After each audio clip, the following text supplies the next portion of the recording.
knock on wood, tomorrow you're scheduled to be one of the few teams in the SEC to play a complete season, 27 games and a full SEC slate. Just maybe putting it into perspective, how fortunate were you to get through the season healthy for the most part? And just what does that kind of mean to you to play in this crazy year?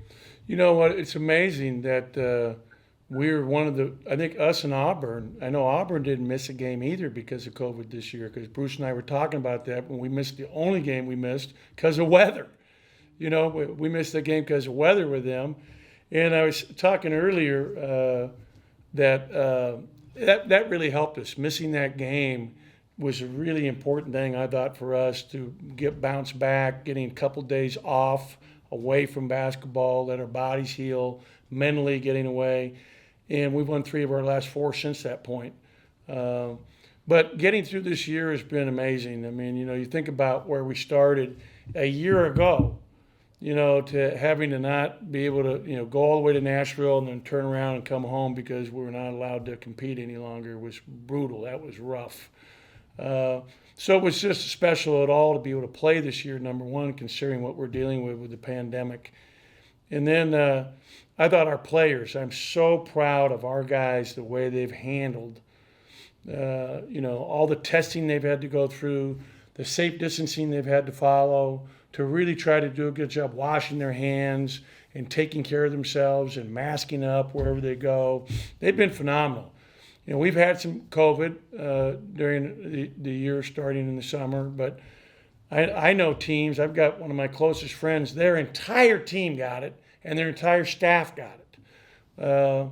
You know, so it's really been trying for everybody in this country, and to get through the season without missing a game because of COVID. Now we've had a couple guys miss games, but our team has continued to play. It's been amazing. You know, just look at our last opponent. Texas A&M didn't play a game in February.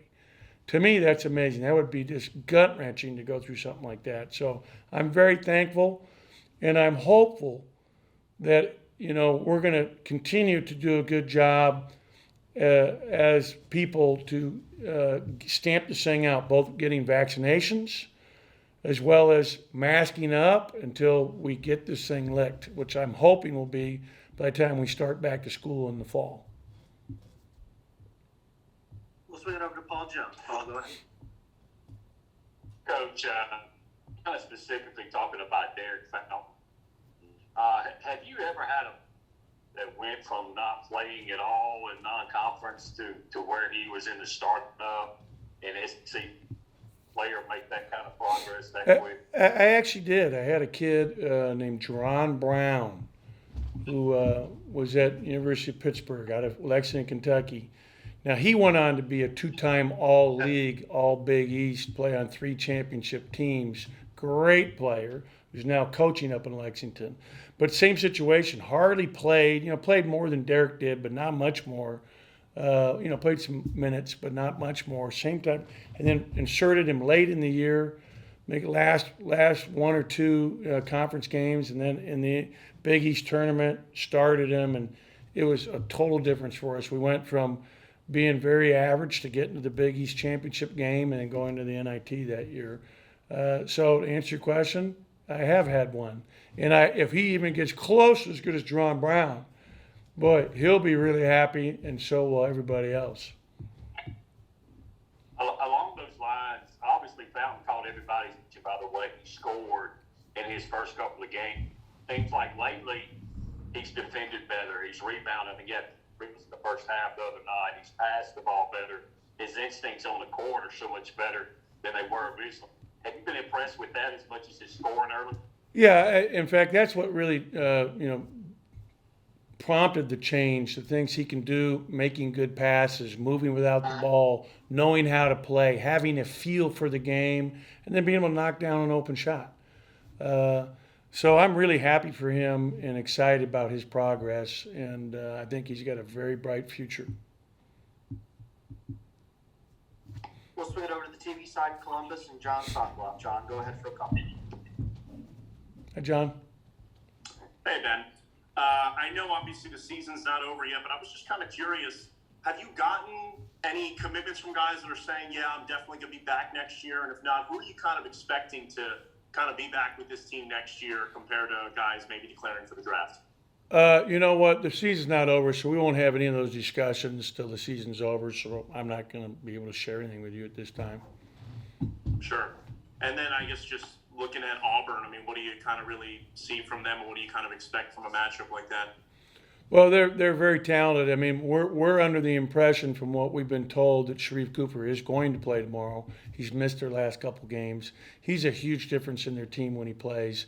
He did miss the first 9 or 10 games, and then when he was inserted into the lineup, he changed everything for them. He led the league in assists, one of the leading scorers. Great player. Everything runs through him offensively. So that really, poses a lot of problems with him playing tomorrow. And we've got to do a great job defensively getting back in transition. We've got to do a great job trying to stay in front of him in the ball screens and all the things they do to get him penetrating. And we've got to keep them off the glass. They're a great offensive rebounding team. They got very good personnel.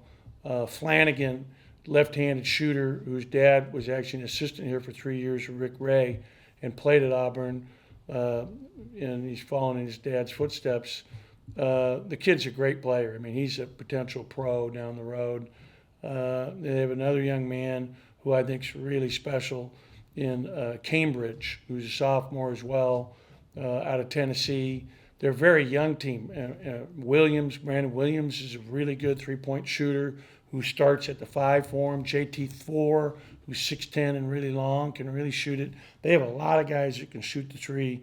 Jamal Johnson started at the point when they beat Tennessee without Cooper 2 games ago.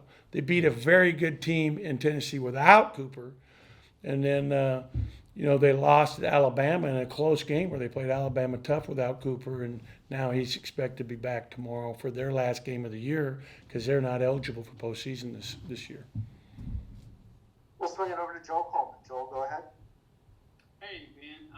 All of us that write about sports, we talk an awful lot about momentum and things like that. And you guys have had a lot of it the last couple of weeks ever since winning in Oxford. And how big of a deal is that if you guys could go on the road to Auburn, pick up a win, keep that momentum rolling, given the tournament starting next week? Yeah, it'd be huge. I mean, it's what we really are shooting for, obviously. And we, are excited about the opportunity. They're a very good team. It's going to be a very hard game.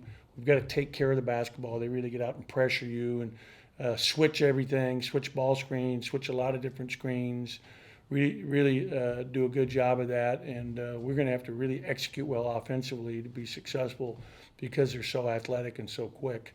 But, just the point of we've got 5 road wins in the conference right now. I think we're 5-3 on the road. If we had taken care of business at home, we'd be in a better situation than we are.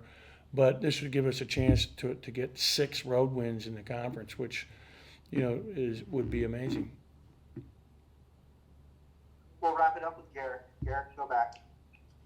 Hey, Ben, obviously SEC tournament coming up next week with the obvious caveat that, of course, you want to beat Auburn to get some momentum going into it. Do you have a preference for which seed you are? I know there's a couple scenarios going on, but is there a... No, you know what? I don't even spend a lot of time looking at that right now, Garrick. I'm just focused on the next game, and what happens. We don't control anything other than ourselves. And so we just got to let the chips fall where they may and play whoever we're presented with. So bottom line is all I care about is trying to win tomorrow's